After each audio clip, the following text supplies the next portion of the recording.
what I want to find out, my listeners want to find out, what's your personal experience with clergy abuse? Well, my personal story is that I was very active in the church growing up. I loved going to church. It was a place I just found peace and joy. I volunteered in every aspect of the church. I sang in the choir. I taught Sunday school. I led church retreats. It would be no stretch of the imagination to say that if the doors of the church were open, I was there. Shortly after I turned 16, our church hired a new youth pastor. He was very dynamic, very charismatic.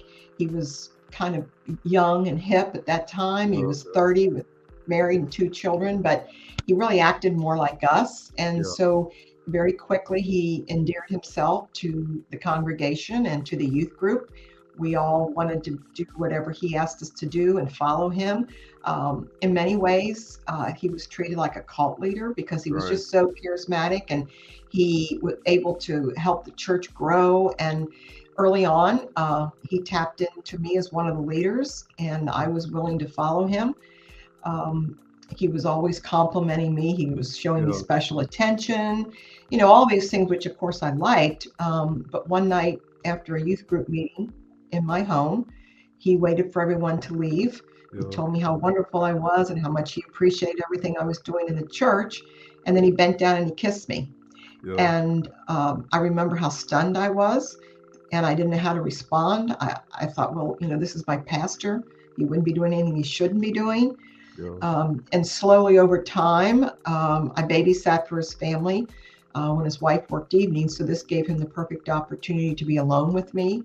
And gradually he would escalate the kissing to inappropriate touching to finally, one night he put me on the floor and had sex with me. Yeah. Um, and that abuse continued for 5 years. He became very domineering and controlling. He became physically violent to a point that, I really felt afraid, and I didn't know how to get out of it. I felt as if I was in this black hole with no Yeah. way out. And in my mind, because I didn't say no, I was 16 at the time. I certainly knew right from wrong, but I didn't say no. So in my Yeah. mind, I was a participant in this. And so I felt equally as guilty as he did. He didn't feel guilty. I shouldn't say he Yeah. felt guilty. Mm. Um, and so I just let the relationship continue. He used Bible verses and scriptures to twist my thinking. He told me that we were married in God's eyes and this was God's will. And of Yeah. course, I'm whether I should question the pastor or not. And Yeah. at some point when you are so beaten down and you're so controlled, you give up. And that's Yeah. what I did. I Yeah. just eventually said, this is going to be my life. I'll never get married. I'll never have children. I will be stuck with this man the rest of my life. Right. And I would think that you have gotten married after, and second and all of that. Yeah. I'm just gonna I'm trying to find out from you, right? You said something that would indicate that you have blamed yourself then, Hmm. right? Hmm. Is that common for abuse victim to be self-blamed?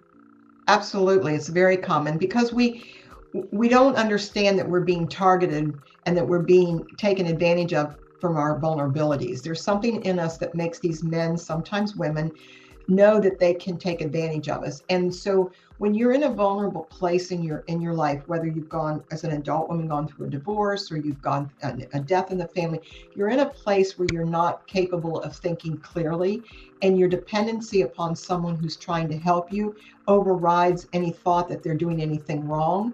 And so I tell victims, to think that you could have done something differently or you should have said or done something differently. You did what you could at the time with the coping skills that you had Right. at that time. You Yeah. weren't in a place where you were able to say no or able to resist in a way that you would in a normal situation. And so we as victims, we want to think that, okay, I should have said something, I should have done something. But trauma has a way of reorganizing our thoughts. It has a way of making us see reality in a different way. And so when we're being traumatized, we don't know how to respond. And I describe in my book the night he had sex with me, I Yeah. absolutely froze. Yeah. There's the idea that there's flight and there's fight, Yeah. but there's also freeze. And that's what many victims do. They're so overwhelmed by the initial reaction that this is happening to them that they don't know how to respond. And so, yes, we do blame ourselves. And I, for 27 years, I Yeah. kept this secret for 27 Okay. years. And for that 27 years, I felt guilty and ashamed for what I thought I had done. Yeah. Yeah. Yeah. That's interesting. So let me ask you this question: why is it then that they're usually in the church? I understand the church system. There are these church mothers, who I would like to call them. You understand? Those That's it. Ask me that again. those church mothers, those Church. elderly church women who younger females could go to and say, "Hey, this is a challenge." Were there those sort of female in your congregation? And talk to me about that. Yeah, well, I had several women and sometimes even just men who were youth group leaders who looking back, I could have gone to and talked to with them about this, Yeah. but understanding victims when they're under the control of an abuser, their abuser tells them no one's going to believe them. Yeah. They're going to get in trouble if they tell. And in some ways, I knew that if I were to ever share this information, it would be a huge blow up in the church, and I would be responsible for taking this man that everyone adored into a place that, no one would believe that he was doing such a thing. So, we don't have the power in our voices to say to someone, this is happening to me, or this is what someone's doing to me. Even though there are people around us that we could, our abusers make sure that we understand that no one's going to believe us. And Yeah. and truly, when you think about it, here is this great man that everyone looks up to. Why wouldn't they believe him instead of me? Yeah, yeah, yeah, yeah. Interesting. This is Canute Exploration. I'm Dr. Canute White, sitting in with Sandy. She represents the voices of many women in the church who are being abused. And, I continue to look at challenge women. And, I believe that they shall overcome. They're overcoming. And my interviews over a few weeks ago really celebrate women and try to instill this sort of a concept of overcoming. Sandy is here with me on the fourth episode, really, of this series. Sandy, let me ask you though. People think that 27 years is too long, Sandy. Why abuse victims, especially? Well, we're now talking about clergy abuse, but why did you and why in general abuse victim wait so long? What's going on there? Well, for me, and I think for a lot of victims, the first thing, once it's over, you're so grateful to be out of the relationship, and you think it's over. You don't want to talk about it anymore. You just want to get past it and you want to forget it. Secondly, we're embarrassed. It's something that we don't want to share with other people, to say, I feel stupid for getting myself in that position and allowing myself to let that happen. So we're embarrassed that we have to say that this was happened to us. And again, I kept it a secret because this man for 5 years, it pounded into my brain, no one was going to believe me. And so I feared ever telling anyone because I was afraid that no one would believe me. And if they did believe me, I would be judged. I was judged when his actions were discovered. I was judged in the church. He was given a going away party. He was moved to the next church. I was called in by the elders and told that because of my behavior, I was to leave the church. And I was devastated. This was a church that I loved. Yeah. He was forgiven and allowed to move to the next church. And I was told I was being kicked out of the church. And so I learned very early on that, yes, by my sharing my story or someone finding out about what I had done, I was going to be judged. I was judged by the church to say that I wasn't fit to worship in the church any longer. So I was embarrassed by that. Why would I want anyone to know I was bad enough of a person to be kicked out of a church? So I think victims, we don't want to relive it. We want to move on. We think we can move on, but we really don't. Yeah. We're embarrassed and we're sure that no one's going to believe us. So we don't want to go down that path of having to reveal that we were sexually abused. Yeah. Could embarrassment equate it to shame? Because I'm in psychology, and when someone is ashamed, they try to hide themselves, right? Right. His or herself. And when someone feel guilty, try to seek forgiveness. I want to think that there's some self guilt, some guilt in the clergyman's mind that hey, I need forgiveness. He might have gone to the Lord for forgiveness, might have, and perhaps want that forgiveness, but he was forgiven, you know, basically. But is it that you were still ashamed? Did you seek somewhere to hide yourself? What's going on there? Well, I certainly was embarrassed and ashamed about it, and that's why I carried that guilt and shame for 27 years. But let me say to victims out there, you should never feel any guilt and shame for what was done to you. This was something that was done to you. You were targeted.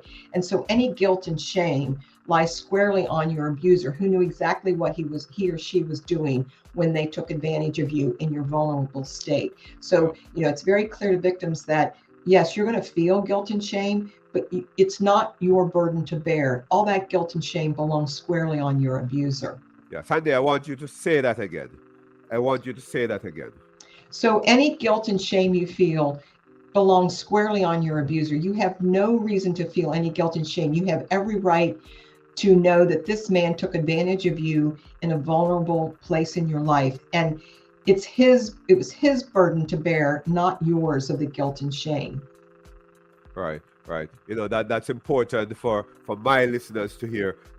That's important for them to watch and see you saying that, because it's very, Because very. you can't really Yeah. heal. You can't heal from this as long as you carry the brunt of the burden of guilt. You can't move forward from, and the pain, the guilt only adds to your pain, which again, it's not your guilt to bear. Yeah, yeah. Almost every day we hear about abuse, sexual abuse, and other. Is it more common now, or more abusers basically start to speak out? Say, hey, we're gonna, just stop this thing.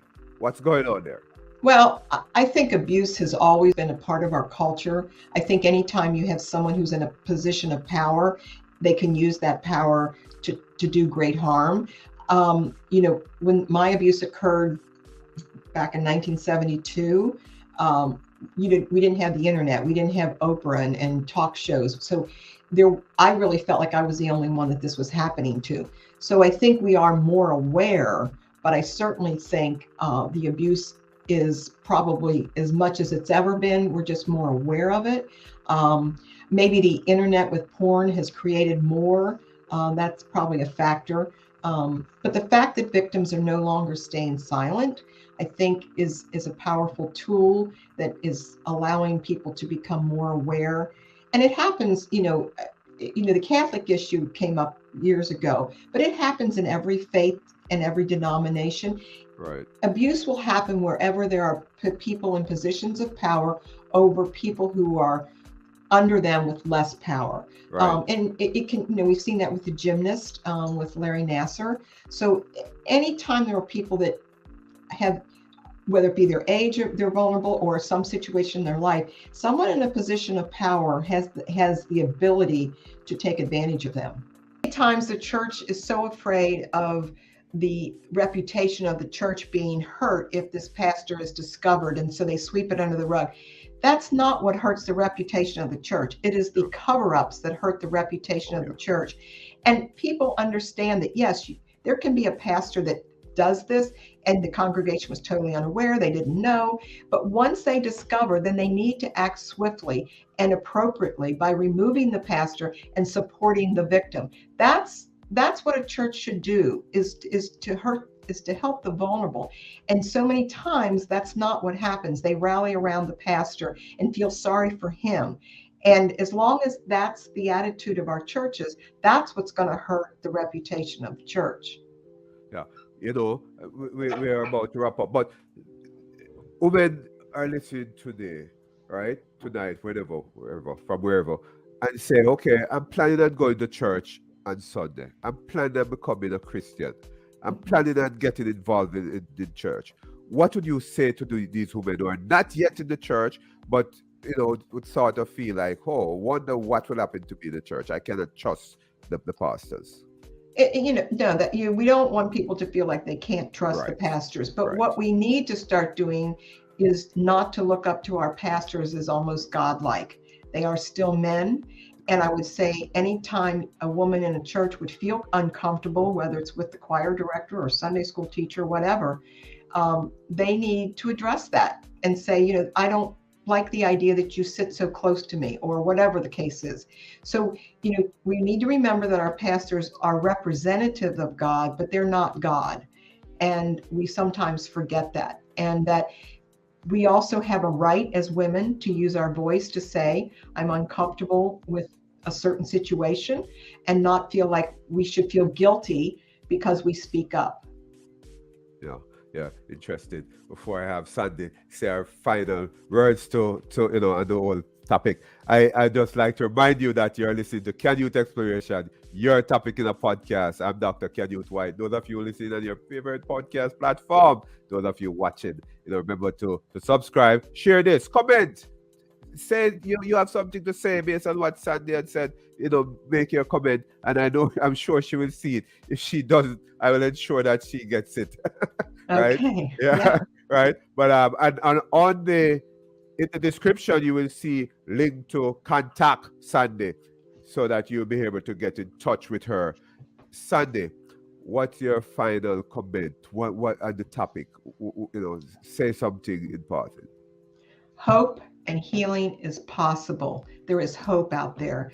And I pray for each victim, knowing that the pain and the suffering that you have gone through, but there is hope and healing. Yes, that's great, and we continue here on Canute Exploration to celebrate women. Right, it's almost the Mm-hmm. end of Women History Month, and I know this podcast that made it a plan, an intention to continue to celebrate women, and this is the fourth of a series, Challenge Women, Voices of Challenge Women. I think the podcast think that women shall overcome. And I really appreciate you coming, Sunday. I mean, it's such a it's such an interesting topic, and Mm-hmm. I appreciate you coming. Thanks for being here on Can Youth Exploration, your topic in the podcast. Well, thank you. You're welcome. Bye bye.